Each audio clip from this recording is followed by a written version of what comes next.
Nityam cha samachittatvam ishta anishta upapattishu. Right?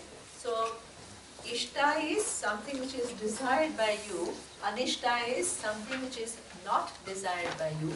Upapatti means when you gain something which is desired and not desired by you, what is there? Samachittatva. Okay? There is some amount of equilibrium, composure. Right?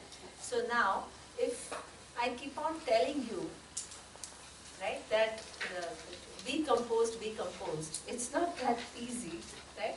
So therefore, the whole thing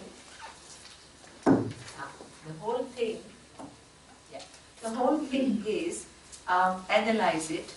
So the analysis starts with, let's say, I yesterday talked about the presence of the order, right? So first, to be very clear about what you have a choice over and what you don't have the choice over.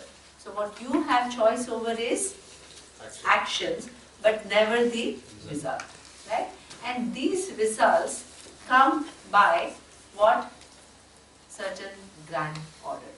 Now, yesterday, Rajan gave a few interesting examples to see that even without bringing this big thing of order, right, how by, and Shona also gave an example, right, how by just concentrating on the action, the result gets accomplished. And if you concentrate on result, it seems like impossible, right? So now, and the example given was what? That if the batsman is thinking about the century, then all of a sudden what his concentration will go and he'll get out. But before that, when he's just playing it and he reaches 90, right? So that was the example. You can actually stretch it further and say that even at the level of institutions, imagine if your focus is on result.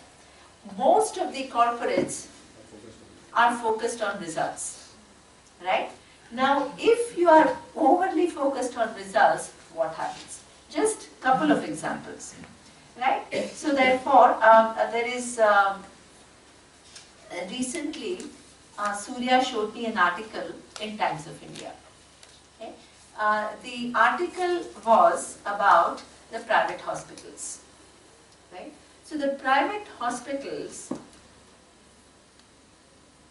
assess the performance of their doctors by the number of patients who come to see them as outpatients, if they convert them to inpatients or not.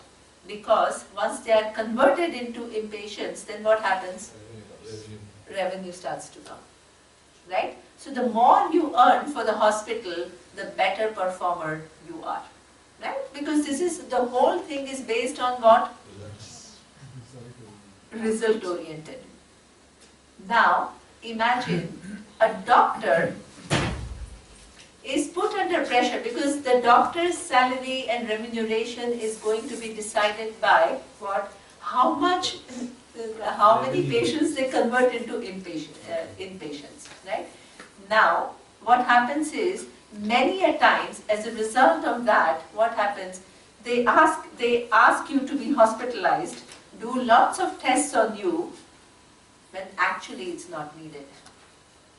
Because this was an article, right? Because their own performance gets connected to how much money they make for the hospital. Now, when you introduce a variable like that, what happens? You are starting to introduce all the distortions within the system. Institutionalize the distortions. Because at your cost, they don't care, right? Because even most of the people are insured. So then who will pay? Insurance companies will pay when you are hospitalized. But then who gets charged premiums? The individuals themselves, right? So there is then the whole racket starting, and who is the victim? Your body becomes a scapegoat.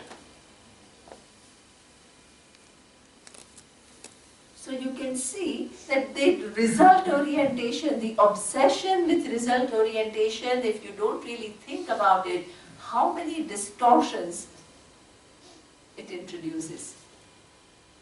I'll just add one thing, Neema. Yes. It's not only the hospitals today, being with the corporates as a corporate trainer and the life and business coach, let me tell you, 70 to 80% corporates are following target-oriented systems. Absolutely. The point is that when you go for trainings and soft skill training, what they ask you is, please change our managers and group managers. And when you go deeper into some models where it is 10-90, 10% seen, 90% not seen, there the crux of the matter lies. And this is known to everybody. So how to deal with it is one question which is a challenge to us. Yeah, that's correct. What I'm saying is, and what he is saying is right. I mean, there's the other example that I want to give, which is, we just recently moved to India, and then obviously now these nationalized banks are, not in. So you open accounts with all these, private banks, HDFC, and I don't know what, Kotak and whatever. And the minute you enter, and let's say if you want to put money in fixed deposit, immediately they'll say, no, there are all these investments, right? Mutual funds. And they try to push all these mutual funds down your throat. Why? Commissions. Because they get commissions. And their performance is going to be assessed by the number of commissions and the business they make, And those mutual funds, and they show you very amazing, because they bring some paper and they show you all these results, on an average this mutual fund has earned 20%, and in reality, there is no mutual fund which makes so much, but somehow they have some calculations which present such a beautiful picture in front of you. And in the meantime, what are they doing? They are playing with your money, and the bank is getting rich and the employee is getting commission. Okay? So that means, and exactly as he says, that everybody, every major corporate runs on targets, result orientation. Right? Look, I would like to add a comment, because you said how to deal with it, and in the medical sector, it used to be in China, for example, times ago, that a medical doctor, he had his revenue for 1 month, I don't know how many yen or what it was, and for every, he had maybe 100 people, and for every people that got sick, he had to pay something from his money. So look at that. Yes, he had to take care that nobody became sick. The times have changed. Yes.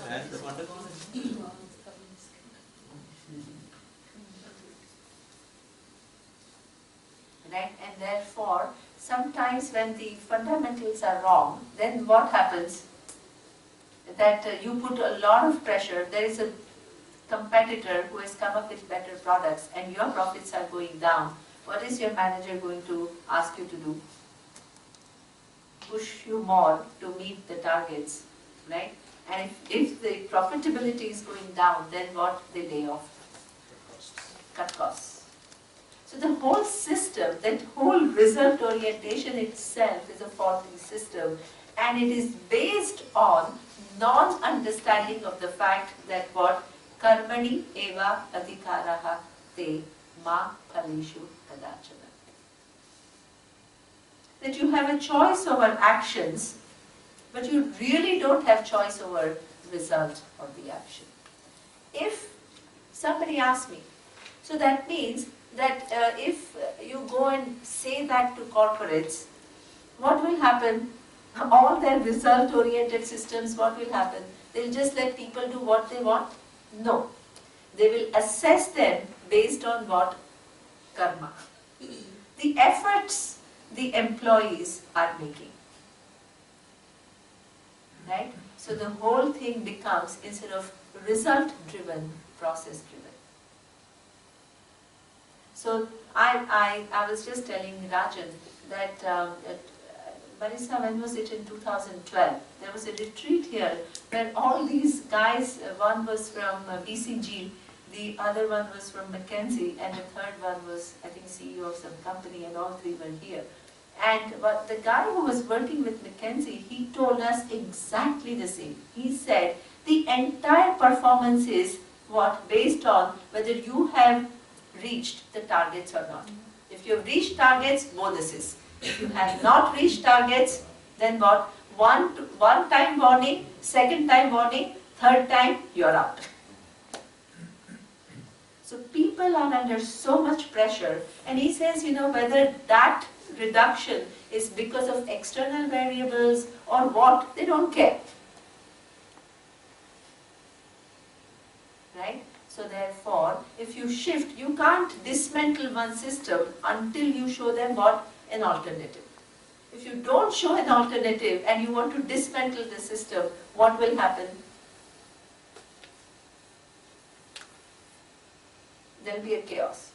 So therefore, we can suggest, right, that if this is leading to so much inefficiency, there can be a performance evaluation system which is based on what? The effort the person has made. Because there are so many variables which go into, right, the market condition, the competition, the world economy. There are so many factors which decide the performance of that company and that product.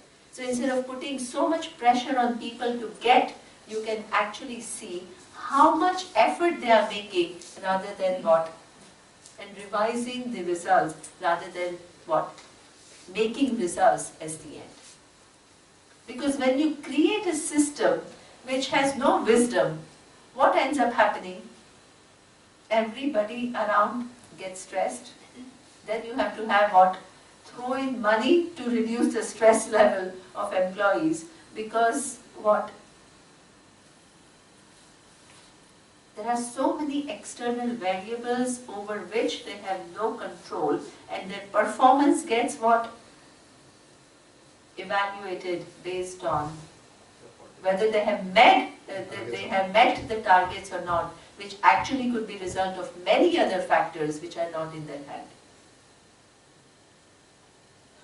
In fact, a strange thing has happened in corporate, if I tell you. The bell curve, which was brought about by GE in 1970s, has been followed till this year without any corporate questioning whether it's applicable or not. Times have changed, nobody's questioned it. GE had to announce about 2 years back saying we have given up this bell curve. Yeah. And then now people are saying, yeah, it makes no sense. Till the time, blindly followed. The relevance of it, nobody checked. While employees were screaming, everybody is screaming, it doesn't make sense. Just follow. Absolutely. Right? So this is Karmani Evadika. Now the third way of looking at it is, how does it help me to understand, right, that the laws, if I'm not the author of result of the action, then what is deciding the result of the action? The laws. They are not random. You have to understand, because if you conclude that since I don't control, if things are random, imagine if your world is random. There is no order at all. What you do and what you get has no connection. How will you live in this world? Frustrated and desperate? Absolutely. Because there is no relationship between what you do and what you get.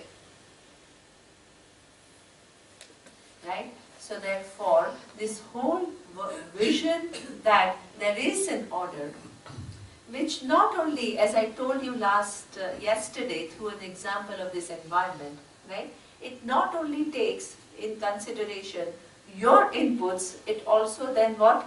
Considers other collective inputs and creates what? Collective karma, and within that what? Your individual karma. So for example, in city of Bombay, everybody who lives has to go through what? Pollution problems, which is created by whom? People themselves, but not just those people, but what? Starting from people who lived 100 years ago and how they lived. It is all culminating into the state of the environment today, now in the city. Right? So anybody who lives in Bombay has to go through that. But even within that, each one, how much it impacts them is all unique. Right? It depends upon, whether you are commuting by car, or you are commuting by train, or you are commuting by bus. It affects you what? Differently. The areas in which you live. So that means the overall intelligence has to give what? Some common experiences for everyone, but within those common experiences what? The individual experience, which is a unique experience. Think about a mathematical model which can do this perfectly.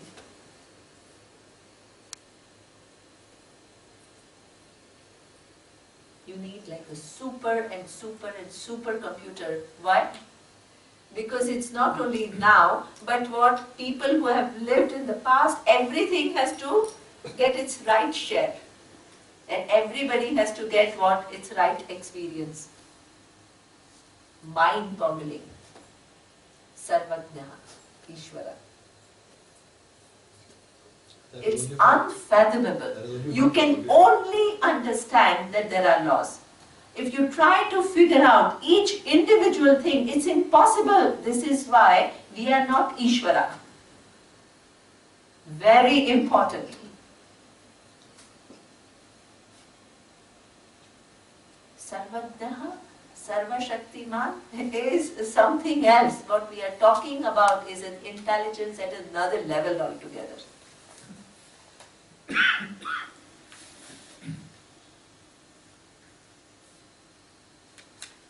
And if you miss the presence of that intelligence, the magnitude of loss, because you don't understand the world and you are just living in it.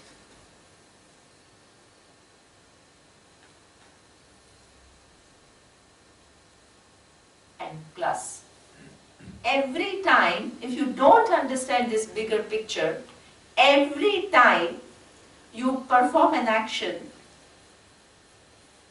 the results are what? Of 4 types. What are the 4 types of result? No. The results that you get are either you get equal to what you are looking for, you get more than what you are looking for. At times you say, oh, I'm so lucky in life, I get, with little effort, I get a lot. You can get what? Less than what you are looking for, and you can get opposite of what you are looking for. You want to cross the road to go to work, as auto comes, and what? You bangs you and you end up in the hospital. Opposite. Nobody who left home knew that today was going to be an accident. Right? So 4 types of results we all have to face in this life. And now if I ask you, what percentage of result was equal or more, and what percentage was less and opposite, what do you think in your life?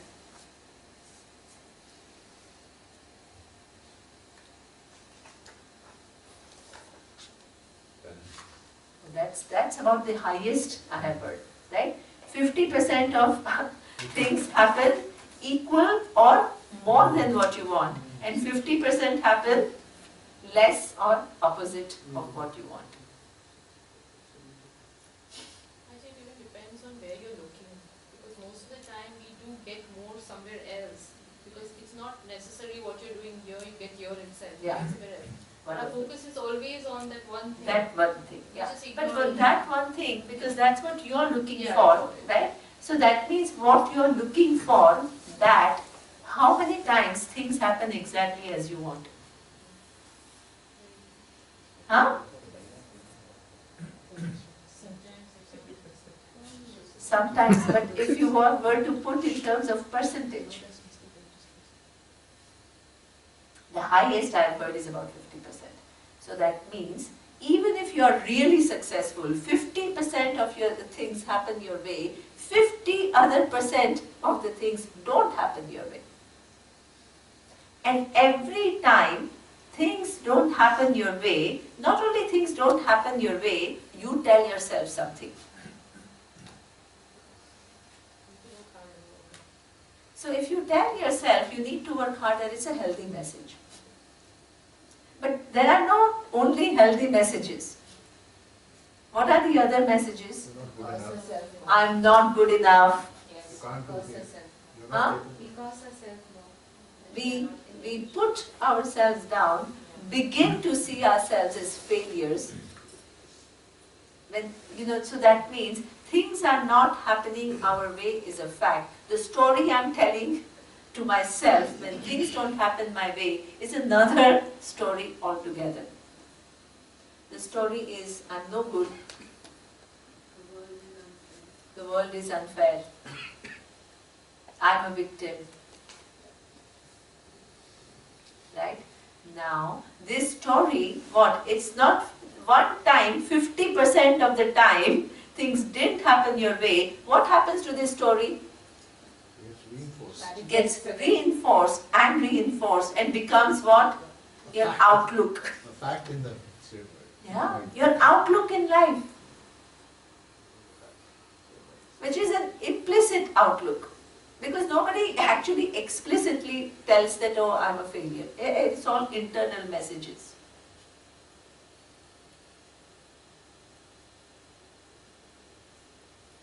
How will you get out of all this load?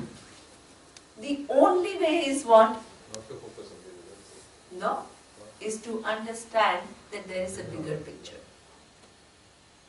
If there is a bigger picture, then instead of blaming myself, right, or blaming somebody else, what would I do? As Vimal says, right? If this is what is the result that I want to accomplish, this has not accomplished, what else can I do? It puts you on what mode? Proactive mode. Right? Instead of this tape of a failure getting reinforced, you are beginning to engage and find solutions within what? Those laws that are available to you. Right? So therefore, you have to, this knowledge really breaks all these chains of these wrong messages that we give ourselves and replaces it with what? Understanding that I'm living in universe which is so intelligently put together with series of laws, and if I want to live intelligently, I have to recognize those laws and I have to align my life to these laws. If you don't align your life with these laws, what happens? It brings about conflict, confusion, pain, suffering.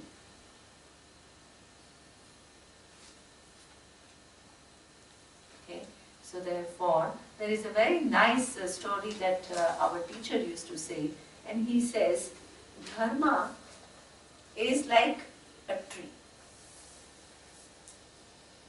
Now, you go and rub against the tree. Who gets rubbed? You. You get rubbed in the process, then you blame the tree. Tree, you're so mean. Look at my bruise. I'm so bruised. What will the tree say? Will say, you ask the tree, did you do it? The tree will say, what? I was where I was. I was where I was. You used your free will to rub, and what happened? You got rubbed in the process. I didn't move, I didn't run after you to bruise you.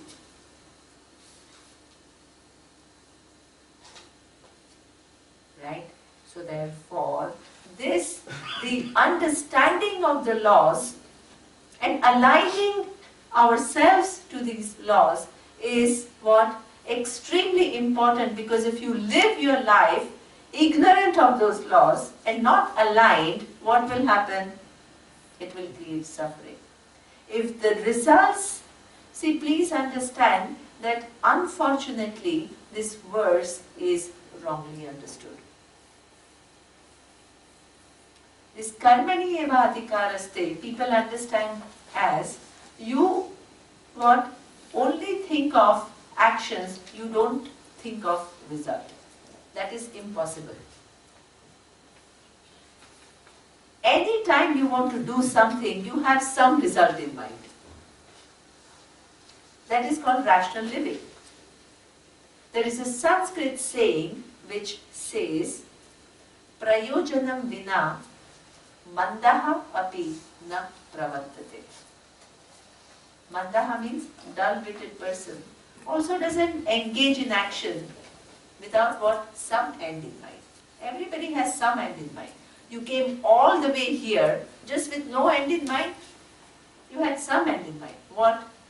I'll learn something. It will increase little bit of my wisdom. Everybody has some result in mind. Nobody just does things just blindly and randomly.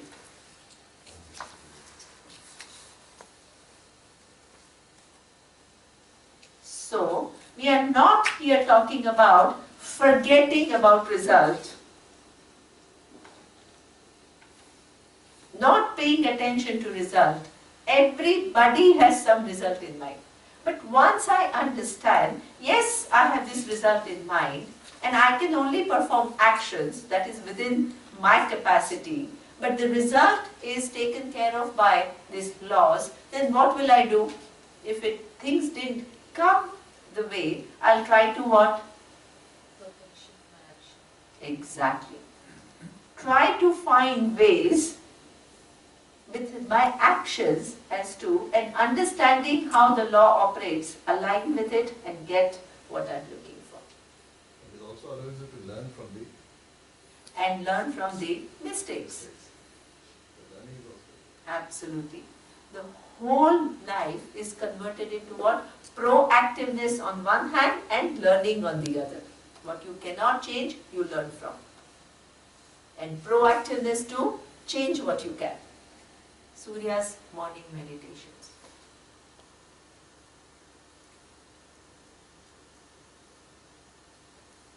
Asking Ishvara for that capacity to know between what I can change and what I cannot change. Whole life is lived in not making enough effort where I have a choice and brooding too much over something which I don't have a choice. It's all a mix-up.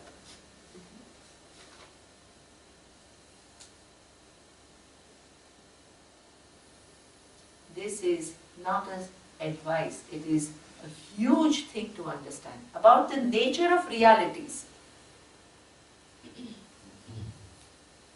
And aligning yourself with realities.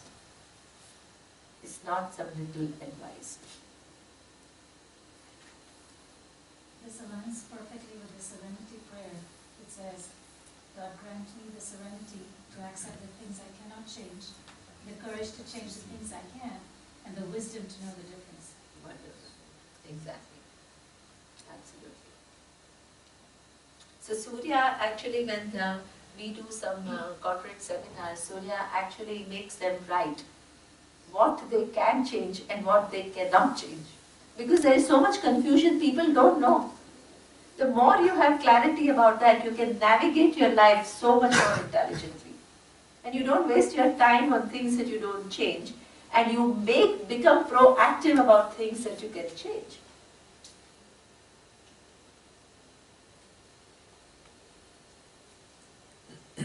Karmani eva adhikarahate ma phaleshu kadachana. Huge understanding.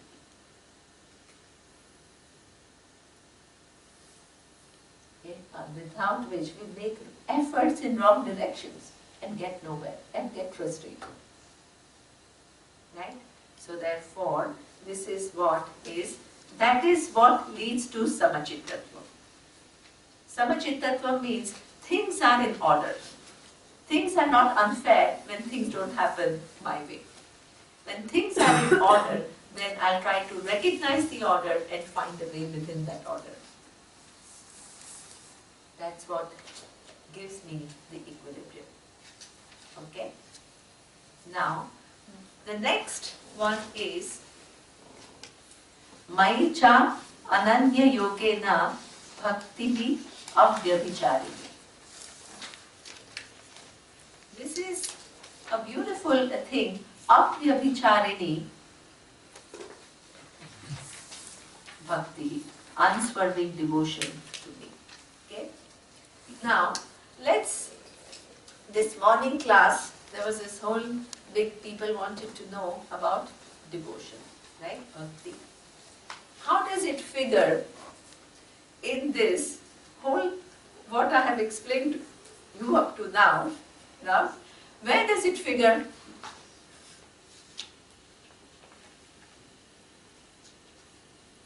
Does it figure anywhere? It's the attitude.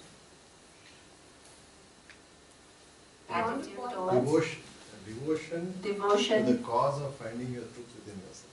Okay. Okay. So now, first we have to define devotion.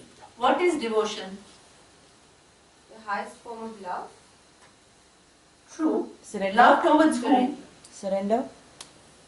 Love towards whom? And surrender to whom? A higher power. To the only power. Ishvara. Now that we have used the word Ishvara as the one from whom what everything has come, by whom everything is sustained, and unto whom everything goes, we can be specific. Right? So relating to Ishvara, the cause of the universe, is called devotion. Right? Now, how you relate to the cause of the universe depends upon what you understand to be the cause, the nature of the cause of the universe. If you think that the cause of the universe is very away from you and you have to relate to that cause, what will you do?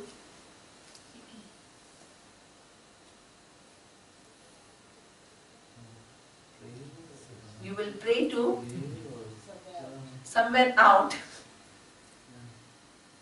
And that cause of the universe, by its definition, is what?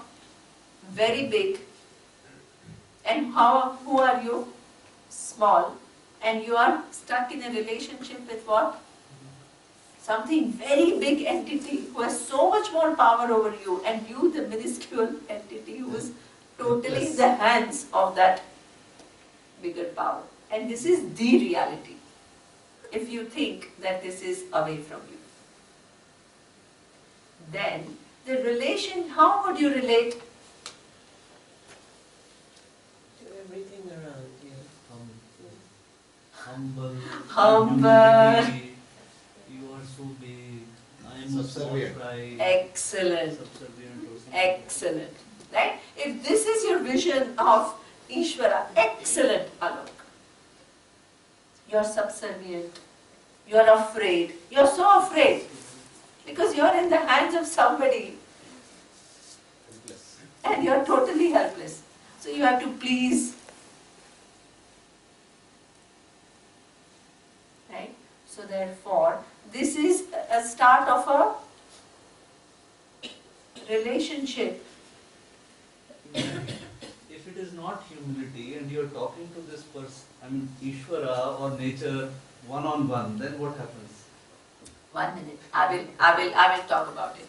Right? So now, if you think that Ishvara is away from you, the way you can relate to it was ask for certain amount of what? Grace with which. And how do you ask? Through different expressions. What are the different expressions? Every culture has different expressions of relating to Ishvara. What are those expressions? You sing bhajans in the glory of Ishvara. Right? You pray, you do rituals, offerings. This is because behind all of this, there is some assumption, which is what?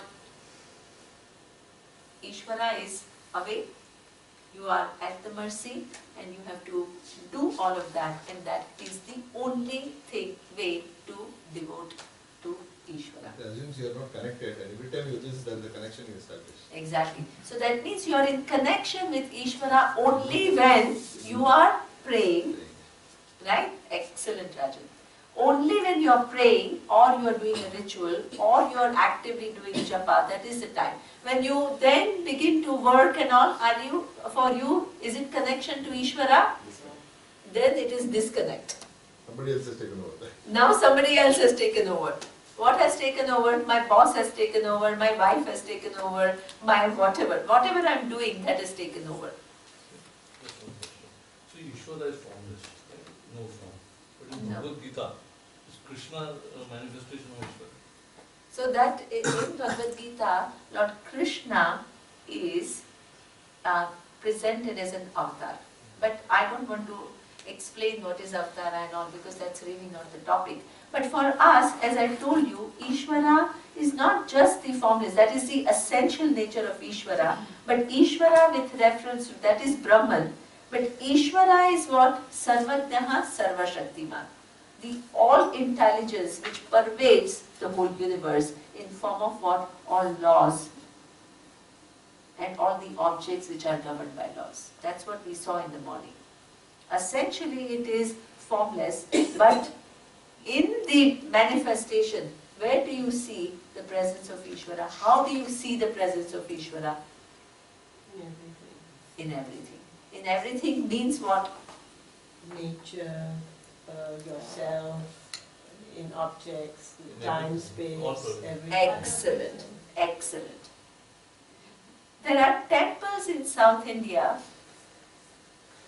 There is a temple where you worship Ishvara in form of space. It's called Chidambaram.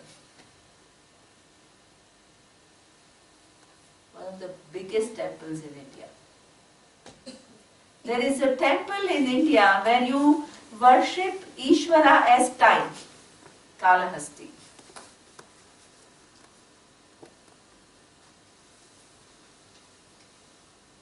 So that means, as Marisa says, right? You look upon Ishvara as what? Everything means what? Time, space, objects, the laws which connect objects, everything. Series of laws. This is what is Ishvara. It's not some object out there, away from me in time and space, some big uncle at whose mercy I am. If I really re-understand what Ishvara is, and if I have to relate to that Ishvara which is in form of time, which is in form of space, which is in form of objects, which is in form of all the laws, how will I relate to that? What is that devotion? What would it mean? In awe. All my actions as a prayer. Thank you. Entire life will become what? Prayerful life. All my actions are. Because everything is pervaded by Ishvara.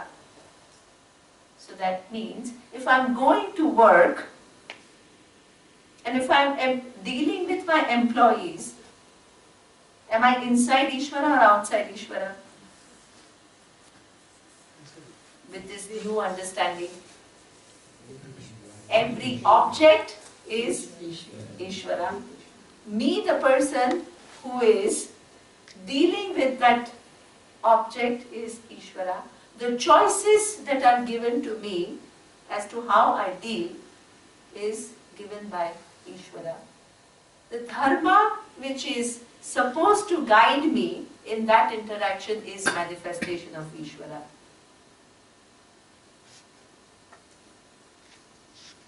Depending upon the choices I make, I'll receive the result. It comes from Ishvara.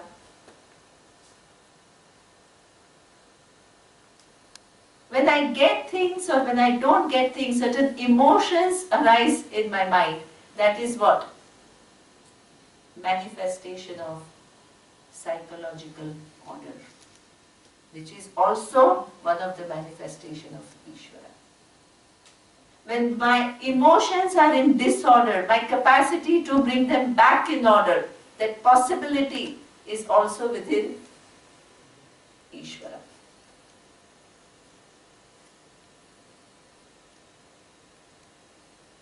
Finding one thing which is not within Ishvara, with this new understanding. Can you ever be away from Ishvara? Before you thought only when you were doing bhajans and prayers you were relating to Ishvara. All other times you were away from Ishvara. With this new understanding, what is the new vision? I can never be away from Ishvara. Time is Ishvara. Where do I find myself? Within time. Space is Ishvara. Where do I find manifestation of Ishvara? I find within what? Myself within time and space. The body, which is billions of cells, how are they all organized to perform all these different functions? There is what? The presence of that intelligence which puts together billions of cells which can do all these functions. I am given eyes, then there are corresponding forms. Wherein this whole arrangement is Ishvara. I am given ears, there are sounds. I am given nose, there are smells. I am given the sense of what? Do enjoyership, for which I can engage in the world within Ishvara. I have choices. I have many, many different ways. I want to make money. I can have n number of choices as to how I make money. Either I can work or I can do business. If I choose to do business, n number of possibilities, what business I'm going to do. Possibilities within possibilities within possibilities.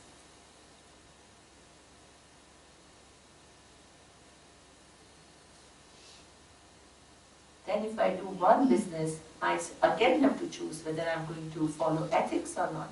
Choices within choices within choices.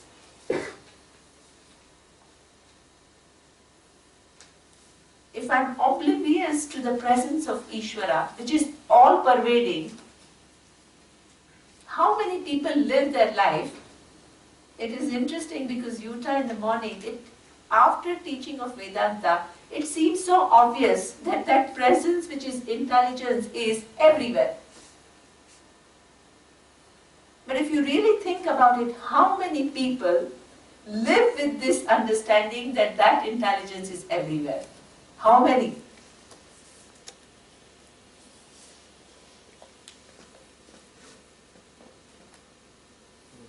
Hardly. Minuscule. So what seems like a very silly thing, what entire humanity is silly. Because something which is there and what? I don't see it at all. It what escapes my understanding. Now, with this new understanding of Ishvara, anything that I do, I will bring in what? The presence of that Ishvara in my understanding. So when you are praying to many gods, you are actually praying to Ishvara. Yeah, so therefore, as I told you in the morning class, this Ishvara, which is all intelligence, is seen from given standpoint, you give it a given name. Right? So that means, depending upon your need at that given point in time, you can invoke that given aspect of Ishvara. And the Vedic culture is like that. You go to any Ayurveda treatment, before starting the treatment, who will they do prayer to? Dhanvantari. Who is Dhanvantari? Huh? Vishnu, which is what? Going to take care of your health. A specific thing, Dhanvantari. Because a doctor can only try, but it needs help from what? Those laws. You're constantly working within laws of Ishvara. So you don't forget that. An artist, when they come on the stage, what will they do? They will touch what? This floor, and they will, what do they do? This earth is Ishvara. There is this awareness.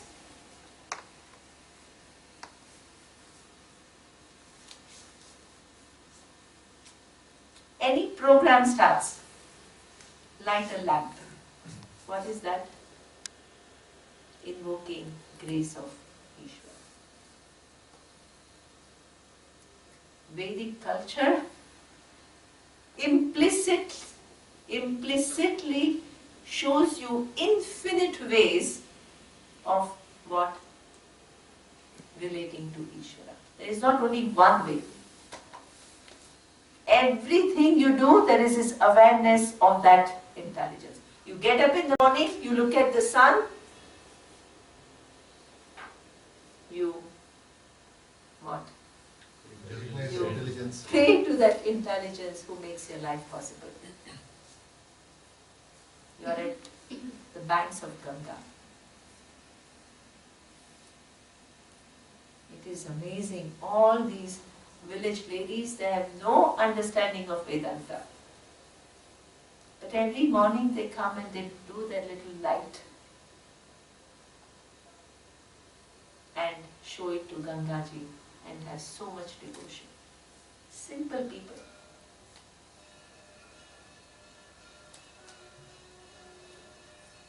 Okay.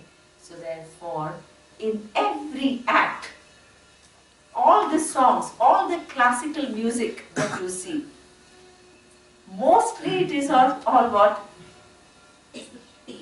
Devotion. I had gone, there is a very nice at NCP, I went for a concert of Gundeja brothers. And all the songs were all about Vedanta. The entire thing. There was one song which was about actually explaining the meaning of Omkara. And Omkara as it is explained in Mandukya Upanishad. I was just stunned. But the artist had no clue, because after the concert, I went and I told him, I said, my God, it's just brilliant what you are singing. But the artist had no idea what that song meant.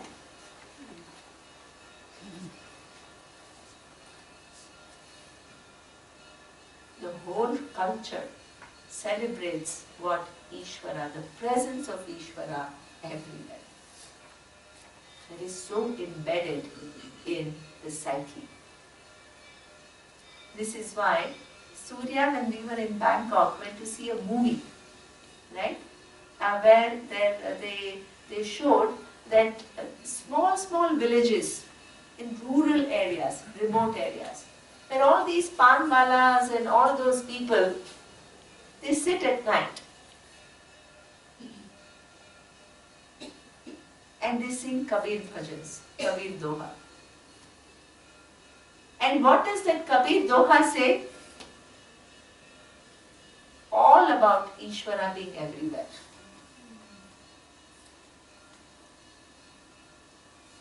Different aspects. Highlights one aspect or the other.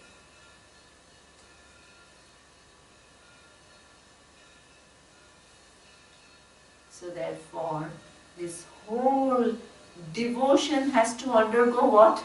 A revolution. Because that narrowly defined devotion has to become what? All encompassing. Avyabhicharini Bhakti. Unswerving doesn't mean 24 hours you only sing bhajans. It means anything that you do, recognize the presence of Ishvara there. That's what then leads to transformation.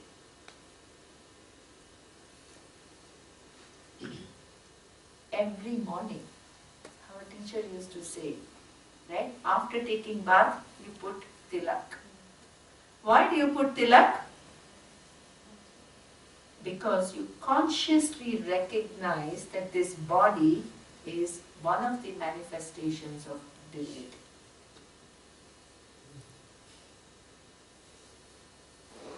When you look at Ishvara everywhere, don't forget yourself. Include yourself. You yourself are manifestation of Ishvara. What is going to be your self-esteem? If you begin to see yourself as one of the manifestation of Ishvara.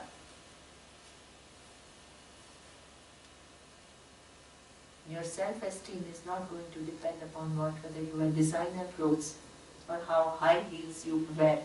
It's going to be based on what? Your connection to that all-pervasive Ishvara. And when you greet somebody else, what do you say? You join your hands and you say Namaste. What is Namaste? Greet the God in you. Namaha Te. I greet the divinity that I see in you. All the expressions.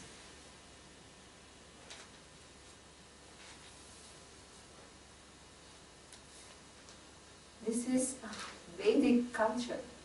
The entire culture is based on that wisdom. Not only it's just philosophy. The whole culture is based on what? Seeing everything as Ishvara.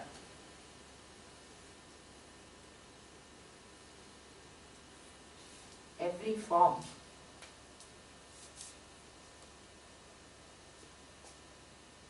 And this is why sometimes if you are not spoilt with modern education,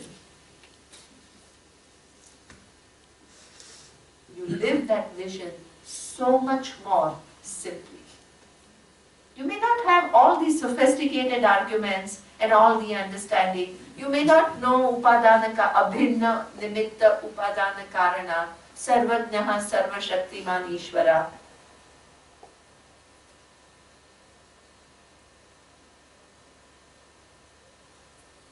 But in your little way, you are connected. And that connection I saw. You know, I live by the beach in Bombay. So, I go every day for a walk, and then there is one coconut. You know, there is a person who sells coconut. So, I very often drink coconut from them. So, now during Navratri, there are all these, vendors on Juhu beach. One is Bhel Puri wala, next is Pav Bhaji wala, the third one is, the third one sells makai, which is a corn. The fourth one sells coconut. And every dish that they sell is how much? 50 rupees, 100 rupees, 200 rupees. Right? During Navratri, they kept this beautiful, on the beach, beautiful Durga, beautiful.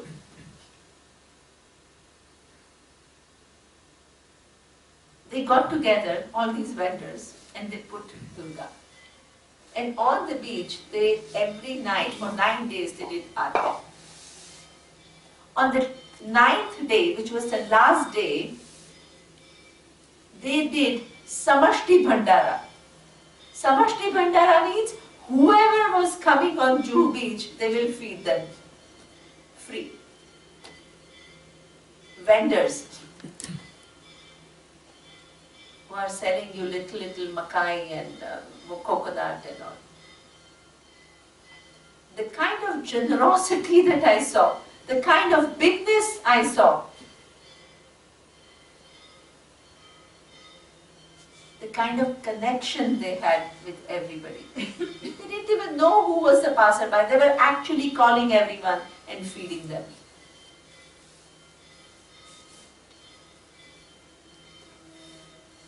The more you see your connection with divinity, what happens? the bigger and bigger and bigger you become.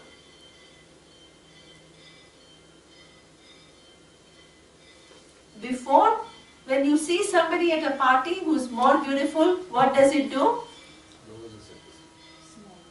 You feel smaller, it lowers your self-esteem, you can become jealous. Now imagine with this vision, you see what? Everybody is manifestation of Ishvara. You begin to celebrate the beauty. It doesn't have to be only here, it is everywhere. The mountains don't make you feel small. The rivers don't make you feel less. Every person that you come across in your life is also manifestation of Ishvara. If you like certain qualities in them, celebrate it. Go tell them it is beautiful, instead of feeling small and insignificant and putting them down. This understanding of Ishvara as everything is a revolution. Don't think it's some technical thing. All-encompassing presence of Ishvara, when you bring in your life, you see how your life becomes. There is an inner revolution. This is Avyabhicharini Bhakti. With this class ends and we will see the next. Om Purnamadav Purnamidam Purnat Purnamudachyate Purnasya Purnamadaya Purnameva Vashishyate. Om Shanti Shanti Shanti.